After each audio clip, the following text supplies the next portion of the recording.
కమ్మటి క్యారెట్ కొబ్బరి ఫ్రై చేశానండి. ఈ రెండింటి కాంబినేషన్ అయితే చాలా బాగుందండి.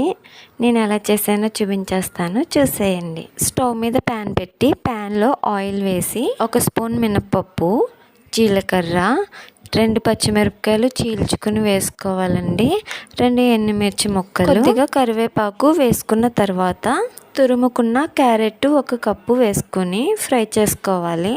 ఒక 5 నిమిషాల పాటు కలుపుకుంటూ ఫ్రై చేసుకోవాలండి. క్యారెట్ తురుము మొత్తం ఫ్రై అయిపోయిన తర్వాత చిటికెడు పసుపు, రుచికి సరిపడినంత సాల్ట్ వేసుకొని మళ్ళీ కలుపుకోవాలి. సాల్ట్ ఇప్పుడు వేసుకుంటేనే మిక్స్ అవుతుంది మొత్తం అంతా. ఇప్పుడు 1/2 కప్పు కొబ్బరి తురుము వేసుకొని 5 నిమిషాల పాటు మిక్స్ చేసుకోవాలి. ముందుగా పచ్చిమిర్చి, ఎండుమిర్చి వేసాము కనుక కారం వేయనవసరం లేదండి. అంతేనండి, కమ్మటి క్యారెట్ కొబ్బరి ఫ్రై రెడీ అయిపోయింది. నా వీడియోస్ కనుక మీకు నచ్చినట్లయితే